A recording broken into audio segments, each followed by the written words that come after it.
Hi, everyone. Ken Ham here, CEO of Answers in Genesis Creation Museum in the Ark Encounter with Dr. Nathaniel Jensen.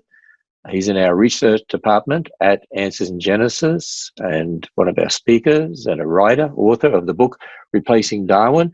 He's been doing an incredible amount of research on rewriting human history. Well, not rewriting biblical history, actually rewriting human history using research in genetics that shows very clearly a whole different approach to history that actually fits with what the Bible tells us, confirms the Bible's history. And we've been talking a lot about language groups going back to almost 70 basic groups. Oh, the Bible tells us in Genesis 10 about 70 basic groups there, 70 family groups that moved out from each other according to their languages that God gave at the Tower of Babel. But today, episode 16, Mysteries of the Ancient Pacific, the Aboriginal Australia, and early America. And I'm very interested in this, being one who comes from Australia. What happened in Australia before the Europeans arrived? Well, what is the story of the Australian Aboriginal people? And Dr. Jensen, I'll be interested in what you got to say about this, because I know there are some legends in Australia. I heard about these when I was a teenager that say there were people there before the Australian Aboriginal people. But anyway, I'll be interested to see what you've got to say. What about pre-colonial history of the Pacific Islanders, Papua New Guinea? Who were the first people to arrive in the Americas? Could all of these regions be linked through an ancient genealogical heritage? Okay, so join Dr. Jensen today as he helps us discover new clues to these dark eras of human history. Wow, this sounds like better than what you'd see on the Discovery Channel. So take it away for us today, Dr. Jensen. It's going to get crazy, so I hope our viewers will stick with us. Let's begin, though, by putting this in context before we get to the crazy stuff. We're discussing the larger question of who do we come from? History books often talk about what do we come from, what cultures and civilizations. This is the question of peoples and genealogy. What's the relationship among living people today and between the ancient cultures and civilizations and peoples of those civilizations and us? I used to think that they were far away and disconnected. Genetics has now brought them much closer than I ever expected. And we're beginning to move in the direction of ancient history. And today's episode tries to get at the earliest history, and most obscure history of a couple regions of our planet. We've been focusing on the history of Native Americans, though we've seen some shocking things in previous episodes. Today's Native Americans were not the first Americans. They arrived from Central Asia in the AD era. We've looked at clues from history, from genetics, from archaeology, from linguistics to try to tell some of their story. We've seen some of that in previous episodes. We want to find out who was here first to try to round out this narrative and understand the history of the continent, which Ken and I now call home. So today's Native Americans are the result of this process around these dates. Yet from archaeology, we know that there was previous civilizations. The Olmec civilization existed in central Mexico, at the earliest BC times. They were followed by the Mayans, who began in the BC era, extended into the AD era. Episode 14, we talked about how the arrival of these new peoples may have been a causative factor in the disappearance of the Central Mayan Classic era civilization. But what is the origin of these peoples? Who do they come from? Why did they arrive here? What's their narrative? It's going to be very different from what we've all been taught, Discovery Channel, National Geographic, in school, these sorts of things. They didn't arrive 15,000 years ago. What is their story? Well, in episode 1, we've seen that the world is smaller than we think, and this point is being emphasized over and over again. This is based on human population history. Episode 2, we looked at just the math of human family trees, our ancestors, to reach the same conclusion. And it's a good way to start this series, because when we look at the Y chromosome tree, which is the major focus of what we're doing now, that the male inherited DNA, there's wild stuff, and it's going to get even wilder today. We've seen that ethnic change, so-called racial change, happens much quicker than we think. Episode 3, if we combine that with slight differences in reproductive rates, you can get some really crazy conclusions, theoretical possibilities. For example, most Caucasians being of recent African descent in theory, and you have to go to episode 4 to see how that works. The big bombshell as it relates to mainstream science was what we covered in episodes 5 and 6. What we see in these episodes, not just 5 and 6, but in all the ones that we're doing, is information you can't find elsewhere. The genetic information we're discussing is information you can't buy for $100 from Family Tree DNA, from 23andMe, Ancestry.com. They can't tell you this because, number one, their DNA tests look at DNA that's inherited from both parents, and so you can only go back 4 or 5 generations, which the research my dad has done independent of genetics is something we can reach. So you might be paying $100 for and not learn much more than you already know. It's male only inherited or female only inherited DNA that's the key. For technical reasons, it's the Y chromosome, the male inherited DNA, that is where the business of this really lies. And you can see episodes 5 and 6 for why that is. And the basic principle is the more DNA differences in the Y chromosome that exist between us, the more distant the relationship, the fewer the DNA differences, the closer the genealogical relationship. Well, this has some shocking implications for the history of Europe. There are lost relatives in India and Central Asia that we never would have expected. That's episode 7. We've seen the explanation, potential explanation for this is the Mongol Empire and the aftermath of it, episode 8. We've seen there's an ancient Chinese connection to modern Europe, episode 9, despite China being a historically isolated and insular society. There are connections thanks to the barbarians from the north that join Europe and China.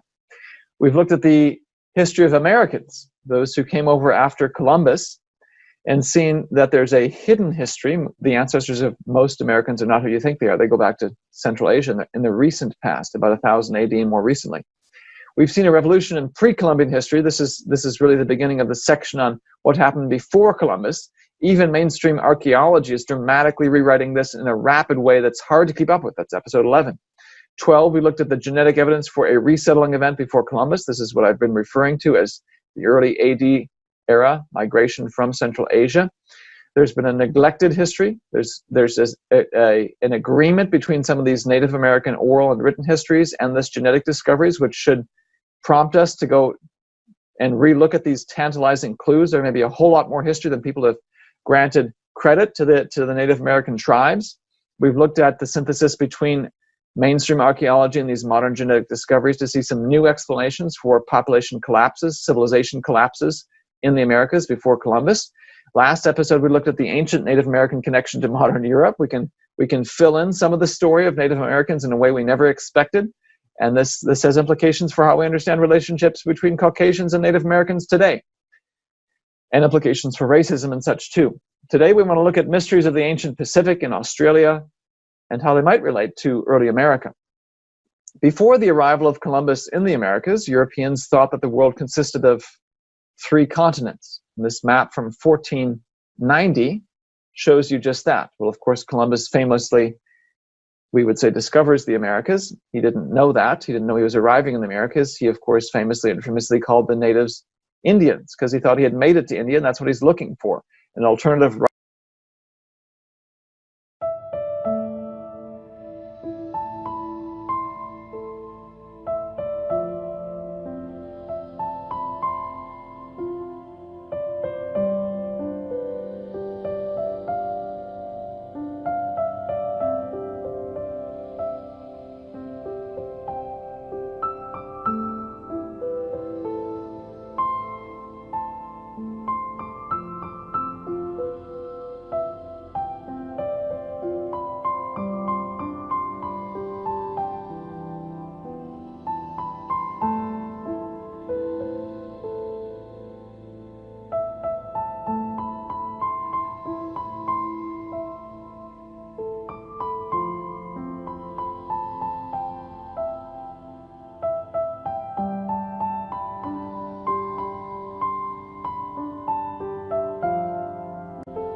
right route to get to that spice trade. Well, it wasn't just the Americas to which he opened European eyes, North and South America, two new continents. He also brought the existence of a whole new ocean to the attention of Europeans, and a window to an entirely different and very dark as in mysterious chapter of human history, the history of the Pacific. This has long been a neglected part of human history. In episode 1, we talked about the history of human population growth and how it's been much more localized than I've been led to believe, because I think in terms of maps and political entities, well, if you look at where the people are, even in 1000 BC, there's only a few spots in the globe where there's heavy concentrations, which is why, and this finally answered a question for me, why history books tend to focus only on certain parts of the world. What's where the people are. Notice, though, that Pacific, Australia, Papua New Guinea, largely empty. There's some right here, but there aren't that many people there. Fast forward 1,000 years, it's still largely empty. The major loci of the world increase in their populations: India, China, Europe, Central America, but Sub-Saharan Africa, largely empty. 1000 AD, it's still largely empty. And we've seen evidence from archaeology that's rewriting how we think about population concentrations here. So some of this will have to be revised and will continue to be revised as we go forward in mainstream archaeology.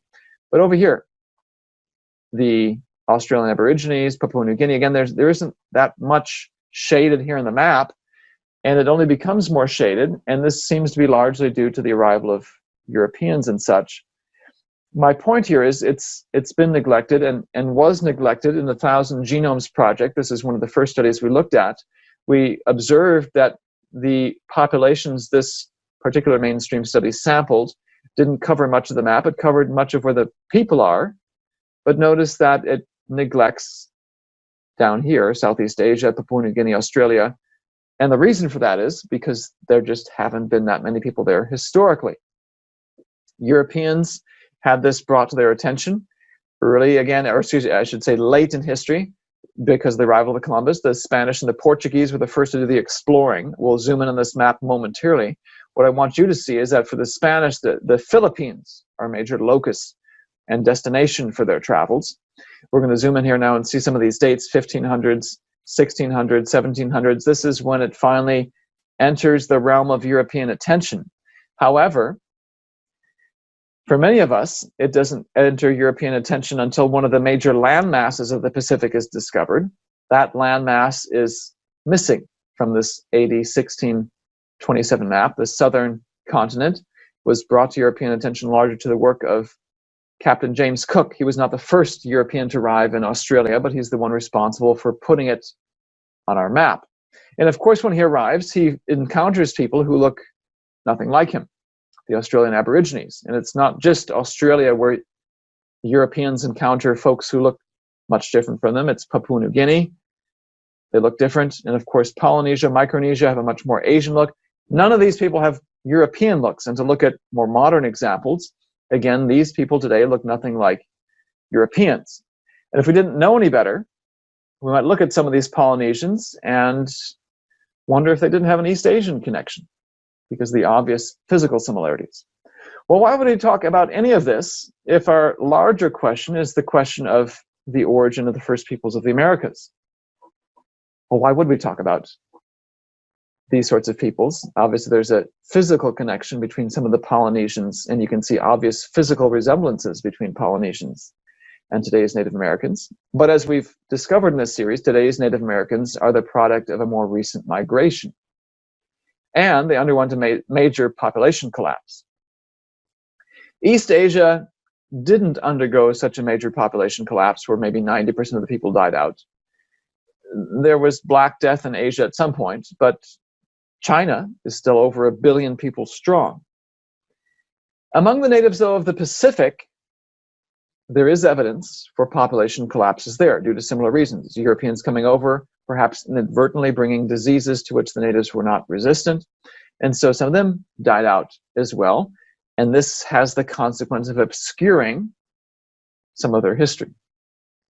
So what is the history of the Pacific in Papua New Guinea and Australia before the arrival of Europeans? And might it reveal some connections to early America?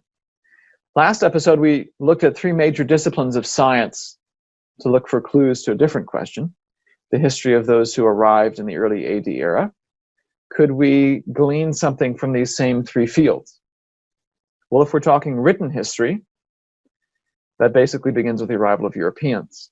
There's very little at this point that this reveals, but as Ken mentioned, there's legend stories from these indigenous groups. We've seen in the Americas that there's some very intriguing parallels between these native accounts and what we're discovering in genetics.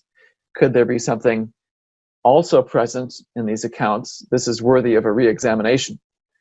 But I'm going to leave that historical discipline alone for the moment, because at this point in time, I can't tell you much more of the research that illumines what happened. Let's turn to linguistics instead, because we'll find some clues that make this question and the answers to it more obvious. You might recall from the previous episode that there's, at first pass, a little bit of a discrepancy that seems to appear, if you look at the number of language groups listed in Genesis 10 and the number of languages today. So we would say as creationists that there was one original language after the flood. Genesis 11 describes why God broke up these people groups, early people groups, into different language groups. It was because they rebelled against his command to spread out. So he confused the languages. And Genesis 10 gives us the basic family groupings. Yet it's 100 times smaller than the number of languages today. Well, we saw that if you look at languages today, there's some very intriguing similarities, differences and similarities among them.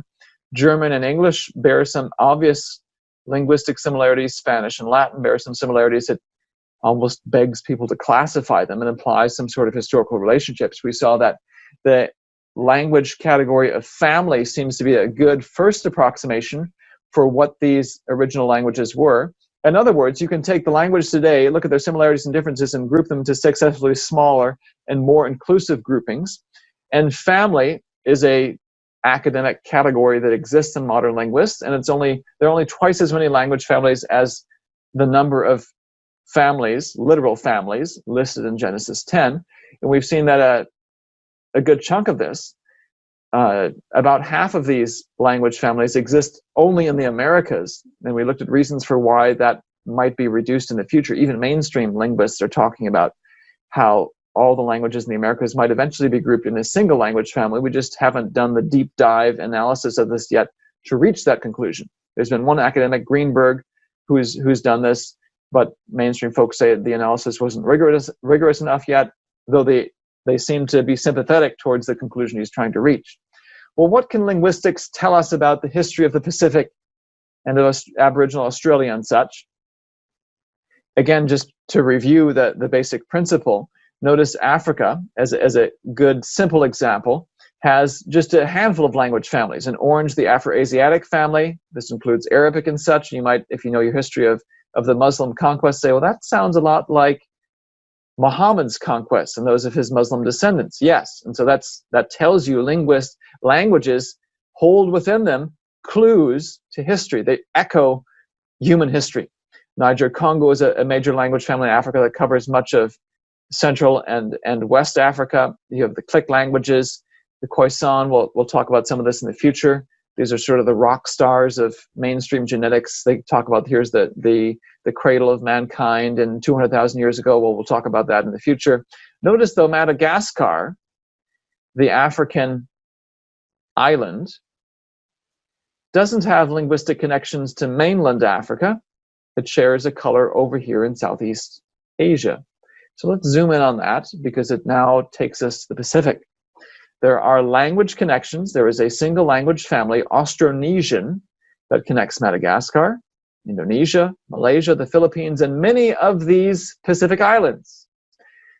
And there's subgroupings within it that scientists, or I should say linguists, have come up with. Here we've moved Madagascar artificially close so we can see this group. There's a subgrouping here that joins Madagascar, Indonesia, the Philippines. There's subgroupings that join the Pacific Islands, subgroupings here and here. Notice that they skirt Papua New Guinea, avoid Australia. And these linguistic groupings roughly fit the major divisions we looked at earlier. Micronesia, Polynesia are joined linguistically, but they're separate from Melanesia by and large, Papua New Guinea and Australia. And they tend to roughly fit these physical different groupings. Polynesians obviously have a look like this. This is a Maori girl from New Zealand, and she has a more Asian look. The Melanesians, like the Papua New Guineans, the Aboriginal Australians, have a much more, I'd say, an African look with darker skin and very tight curly hair. These sort of language groupings and linguistic data have been combined with archaeology by mainstream scientists to come up with a model for the settling of the Pacific. It's a very intriguing one. Now, just as a general rule of thumb, and we'll talk about this more in future episodes, when we talk about archaeological dates, pre-1000 BC dates, we're going to see eventually get corrected.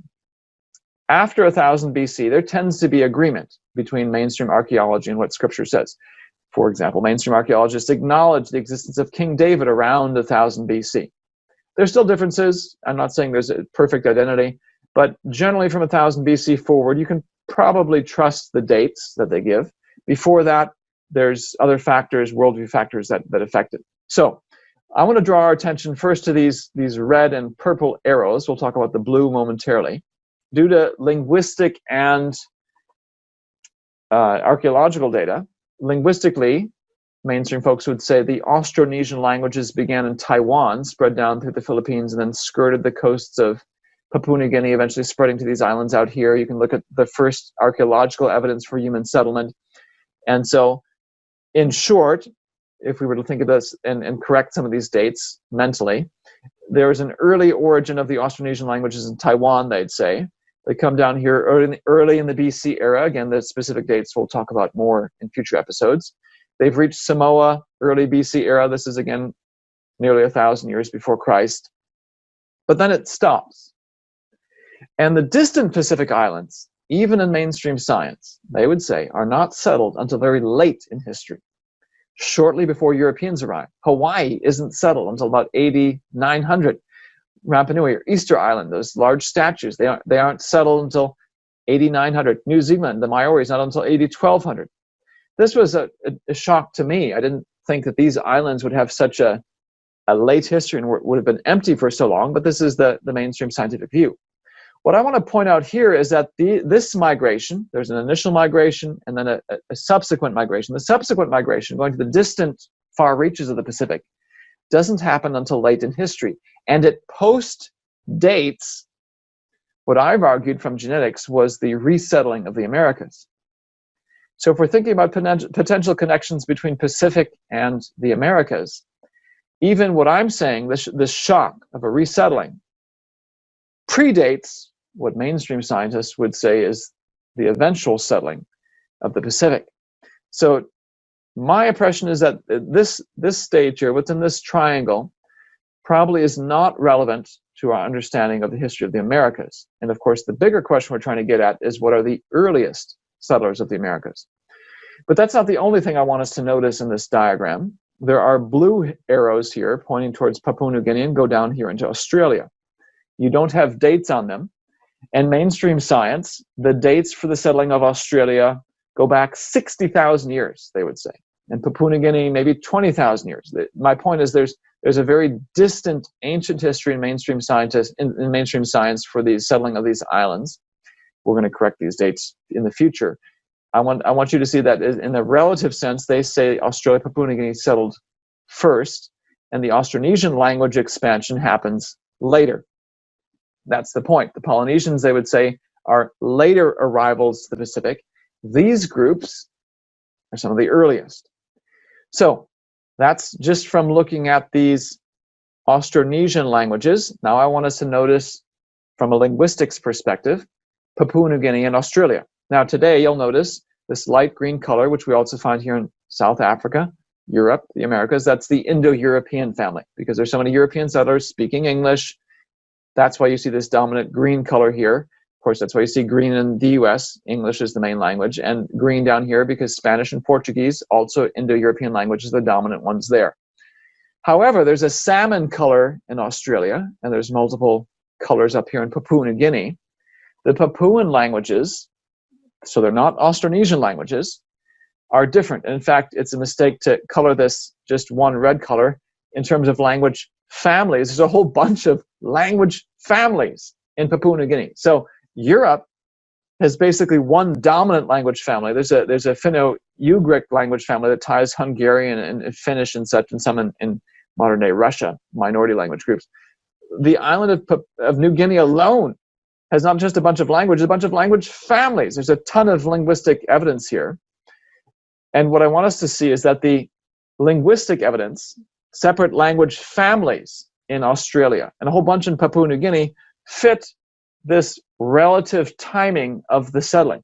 It seems to indicate that the Australian Aborigines and the speakers of all these language families in New Guinea arrived here first. There's a synthesis, a relative synthesis. There's deep linguistic origins for Papua New Guinea and for Australia, and archaeologically they'd say they were some of the earliest arrivals here. So there's some other points of agreement I want us to see. Linguistically, and combined with archaeologically, it looks like whoever arrived in Australia and Papua New Guinea arrived first. We'll talk about the question of whether there was a resettling momentarily. But just based on linguistics, there's a bunch of different deep language families in New Guinea. There's a deep linguistic origin for Australia, and this seems to fit this relative Papua New Guineans, Melanesians first, and then the Austronesians and Polynesians later. What about genetics, though? This is where it gets very interesting and may illumine potential connections to the early Americas. Let's begin with this study. Notice that they don't sample any groups in the Pacific, again, because they're where the people are, and historically, again, this has been neglected because there haven't been that many people in the Pacific. So instead, we're going to turn to this study, which does sample. So this particular study tried to get as broad an ethnic sampling of the globe, but perhaps a shallow look. There's more Southeast Asian groups, there's Filipino groups, there's New Guinea groups. We'll talk about this as well as some of the other groups from other studies. We're just going to begin here, though. And what I want us to look at first, notice I've colored groups from Oceania in dark purple. We want to find spots on this tree where the dark purple peoples are, and there's two spots. If you're able to look close, you might not see it based on the level of zooming I have here. There's a group up here, and there's a group down here. I'm going to begin with the upper ones. And you might recall from previous episodes that we've been assigning letters and names and such, which seems somewhat arbitrary to these various groups. But there is a method to this madness. Mainstream scientists have a system to doing it. We've talked about how the very deep branches in the tree get assigned, first of all, a letter of the alphabet, an uppercase letter of the alphabet, A, B, C, D, E, so forth. Then, if these very deep branches break up into subgroups, you assign a number.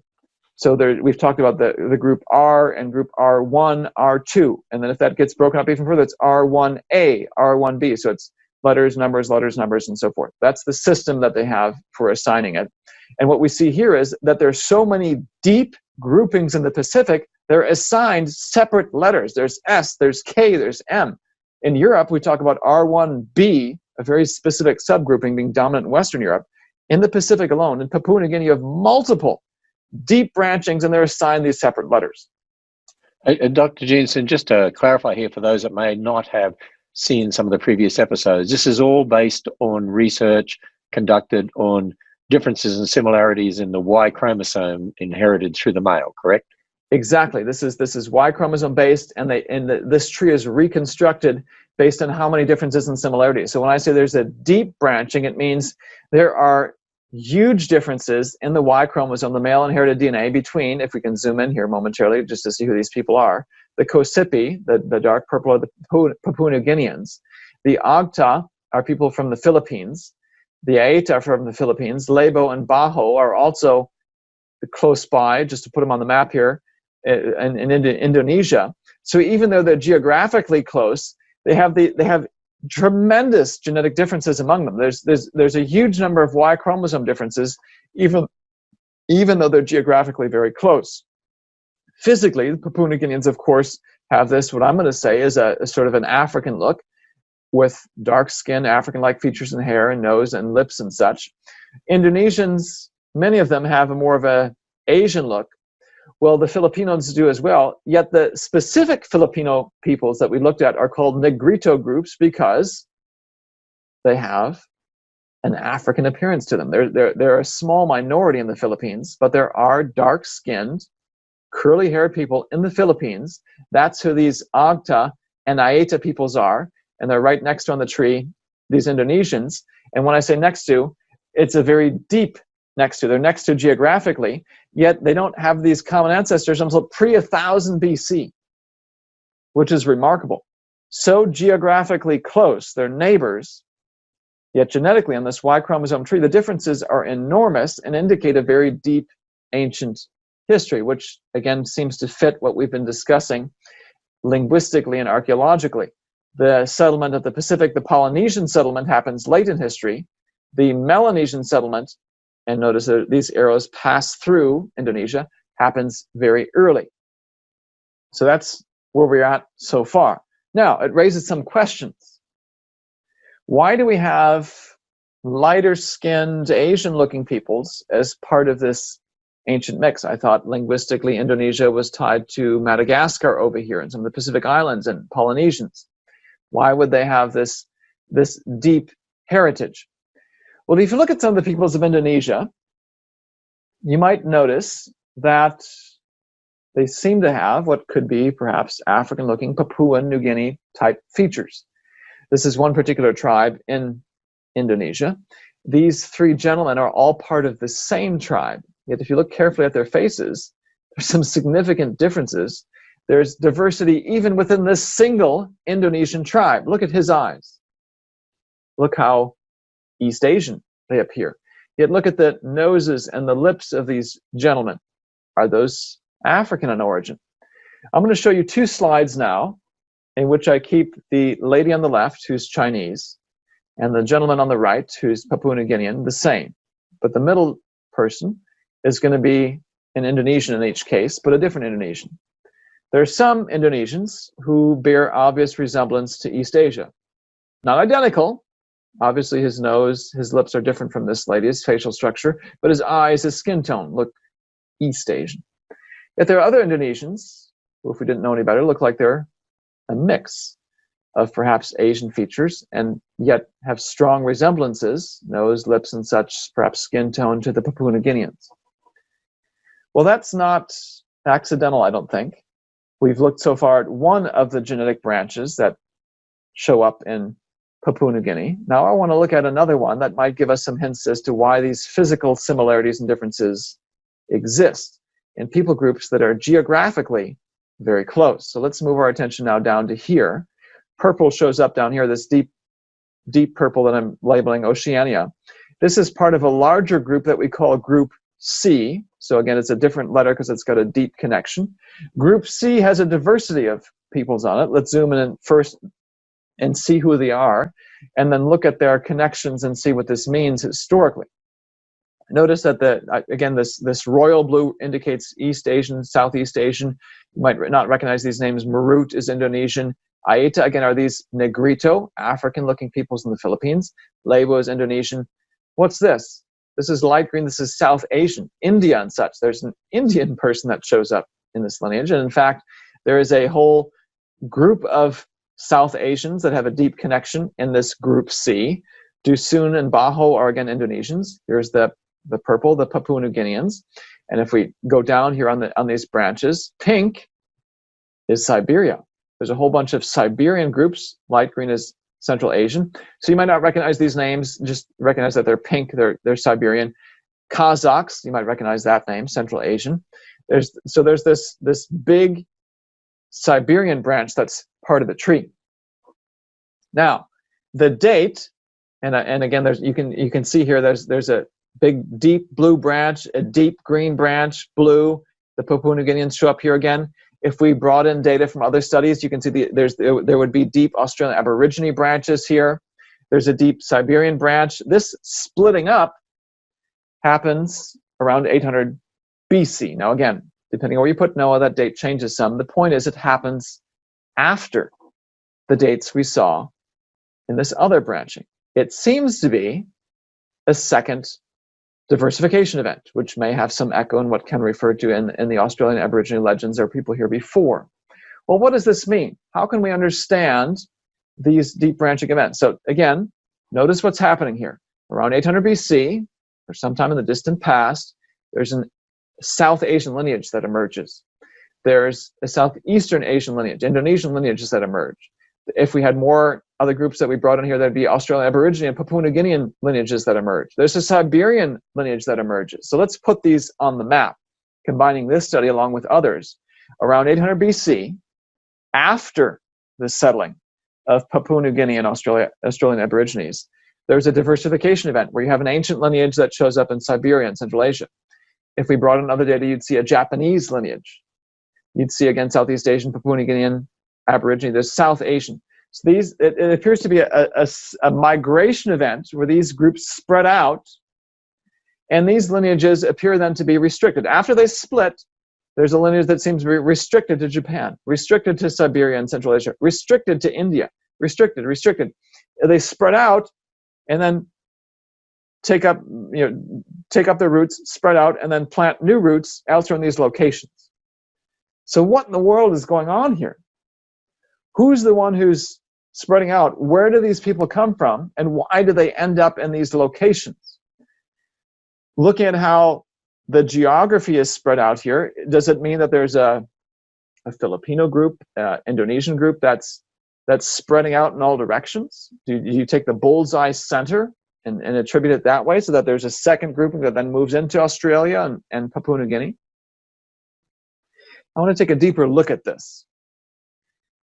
Again, this study doesn't sample any groups in the Pacific, but it does have people who are in group C.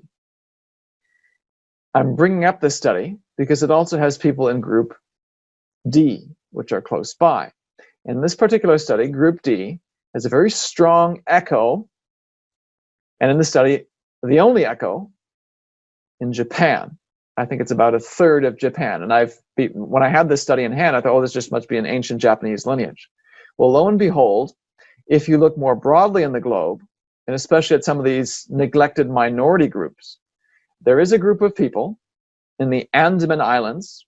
You've probably never heard of these before, unless you studied South Asian history. They belong, I think, to India. The great Andamanese peoples do not look like Indians, like South Asians. They look like Africans. They're very dark-skinned, dark-haired, curly-haired. They look like African peoples, and they show up, so they're nearly extinct. The males that we've been able to sample show up in group D. They share a common ancestor with the Japanese people, and they share a common ancestor around the same time that we saw this migration event in group C. So what in the world is going on here? Let's add this to the map. I'm going to color them purple because they have this obvious physical resemblance to peoples right here. So you have, in ancient times, something that's probably never been documented in history, but from genetics, we have an event for some dispersal of peoples, not the Babel dispersal. This is after that. This is at least 1,000 years after that, and at least 1,000 years after the initial settling of Papua New Guinea and Australia. So what in the world is going on here? In this study, the group C peoples show up down here. C and D show up down here. Sub-Saharan African peoples show up right here. And Sub-Saharan African peoples show up only there. If we go to this study, again, I mentioned you can find, even though you don't have the Papua New Guineans and such, you do have peoples that are part of groups C and D, and you have a much better sampling of Africa. So groups C and D show up there. Sub-Saharan Africa shows up there and only there.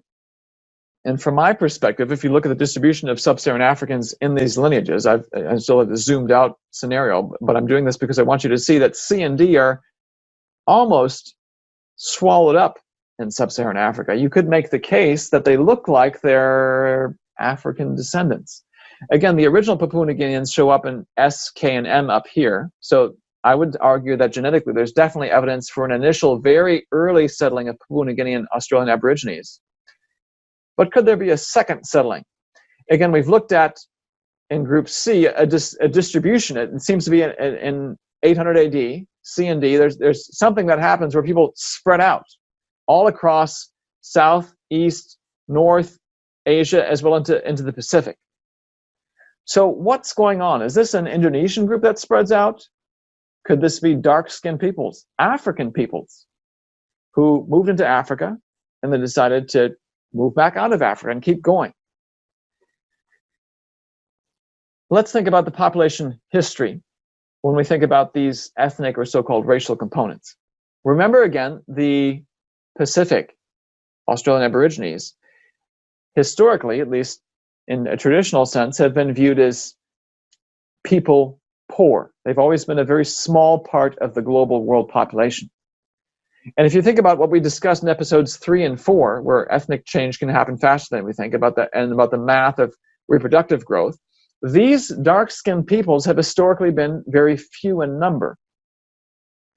So let's think about it. One hypothesis. Is this ancient migration event, 800 BC, they're spreading out?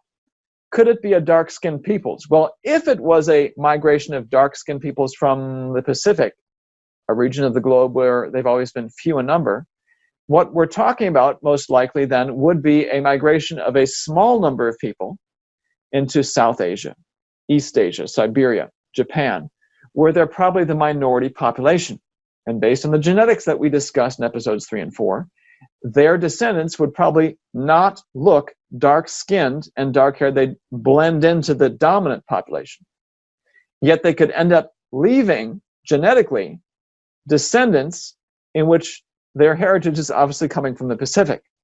My point is, if this is a migration of dark-skinned peoples in 800 BC, and I'm suspicious that it is, you would not see dark-skinned peoples in these other regions of the globe because simple math. However, you could still see this heritage being dark-skinned. Here's another geographic clue I want to bring into the equation. Again, dark-skinned peoples, and I've been using the term African, dark-skinned peoples show up heavily in sub-Saharan Africa. Well, how interesting is that?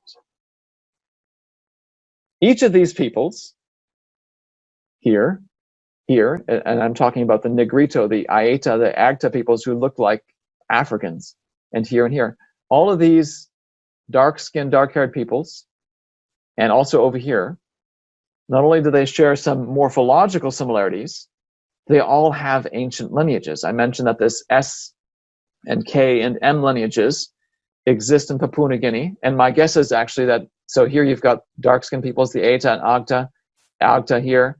This is dark-skinned, this is dark-skinned, this is dark-skinned. I'm suspicious that these Indonesians, even though they may look light-skinned, are probably the result of intermixing. I mean, they're right next to Papua New Guinea. So my guess is these are probably light-skinned, but originally Papua New Guinean peoples. They have a very ancient lineage. The Andamanese peoples are part of this ancient migration event. You can ask the question, are these originally dark-skinned peoples who make their way into Japan, or originally Japanese Asian peoples who make their way into the Great Andaman Islands?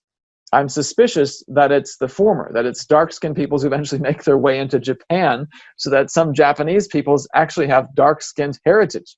Same thing then for India and Indonesia and Siberia. My suspicion is these are dark-skinned peoples originally. This is an ancient dark-skinned lineage that spreads out, and then today, because of just the math and the genetics that we discussed, look Asian or Indian or these so forth. Again, they're swallowed up in sub-Saharan Africa. We'll talk about in future episodes how Africa also has a very ancient genetic lineage. How intriguing that these regions of the globe, the Andaman Islands, some of the Filipinos, again, the dark-skinned ones, New Guinea, Australia, sub-Saharan Africa, all of these have a certain morphological tie-in, physical similarity, and they have an ancient genetic heritage. And also, they exist at a similar latitude. So here is a narrative hypothesis that seems to be emerging. Could all of these connections, genetically and physical, be due to a lot of early migration activity? Whatever the exact explanation is, we know, first of all, that there's ancient lineages in these spots, and there is a lot of ancient migration activity. Regardless of what the actual origin of this activity is, there's a lot of movement going on in the ancient past, more than we ever thought. Could it be that there were, after Babel, some people moving down into Africa, some people moving here, and maybe after Babel, some people continuing to move this direction? Well, what's to stop them from continuing to move eastward? If there were people that went this way, and then went this way. And we know there's a lot of migration happening. What's to stop these dark-skinned peoples from continuing their migrations in the eastward direction? Well, if they did that, that would bring them to the shores of the Americas. The earliest peoples are the Olmecs that we find archaeological evidence for, not necessarily a household name, but their carvings are something our viewers might be familiar with. How intriguing that the physical features on these carvings, look at the shape of the nose, the eyes, the lips, seem to find an echo in modern day Indonesia. And I've argued that some of these Indonesians look like they're the product of mixing between Asian groups and Papua New Guineans, and the Papua New Guineans being some of the earliest. After the Olmecs come the Mayans. They have a BC era origin archaeologically, a late BC, shortly before the time of Christ, and they, of course, continue into the AD era. Based on their carvings, to me, they look like they have more of the Asian look. You can see it better here in this particular carving. And I'm bringing up the carvings because we have to remember, and we have to get out of our minds, the image we have of today's Native Americans, because the physical features these people possess are the product of a later migration event. They're going to echo their Asian origin, and they're mixing, perhaps, with the peoples who were here first. So whatever features they have are not necessarily the features that the earliest Americans have. That's why I'm emphasizing these carvings. Who did these people come from? Could it be that the builders of these monuments came from peoples like this? Could these be how the first Americans looked? It's a very intriguing hypothesis, and we'll talk about in future episodes some genetic tools we could use to explore it. At the moment, nobody knows whether or not this is true. There's some very intriguing physical, linguistic, genetic clues that are suggesting this direction. Nobody has the genetics yet of the earliest Americans, but these together suggest a very intriguing connection between these ancient dark eras of human history. And again, we'll talk about in future episodes ways in the future we might be able to find out. And obviously, I have a great interest in this, and we'll talk about steps I've been taking the last several months to try to answer this. Research that's still happening, and what I want to emphasize here again is this is a new era of creation science research. This isn't just anti-evolutionary research. We've made so much progress, we can now begin to try to address, explore, and answer questions that mainstream science does not have access to. This is creation science making positive new steps for the future, taking the lead in academic research and illuminating aspects of our history that no one's been able to illuminate before. Well, I can tell, Nathaniel, you get very excited about all this, of course, and you're enjoying this. I guess this is one of the positives, if we can say that, of the COVID-19 situation, where you get locked in your house and you just research this stuff. And Exactly. Then you're able to give the results to all of us. You know, I've said before, in one of the previous sessions, that when you come into the Creation Museum, one of the first big exhibit area we call the starting points room. We explain to people your starting point determines your worldview and how you interpret evidence. If people had taken the Bible as their starting point, as their foundation for their worldview, and taken that as God's word, infallible, the history given there is infallible, and then started thinking about all that we see in regard to people groups and archaeology and now genetics research, we would know a lot more about human history. But you're making up for all of that in the research that you're doing. You're going to put it in a book. Hopefully sometime during 2021, we'll have that book and maybe do some more series discussing these topics. But we're going to continue on with this series. We're now at episode 16. So 17 and 18 will be the next two next week. Before I ask you a quick summary of those, people can go to our streaming service. You can get a 7-day free trial, and it's answers.tv, answers.tv. And we have hundreds and hundreds and hundreds of items on there right now for kids, for adults, for teens. We have fun entertainment, music. Of course, we have a very high standard in all that we do in regard to those things. Our previous VBS songs for kids to help mums and dads entertain them, but teach them God's word. We have kids programs. We have science. We have Bible.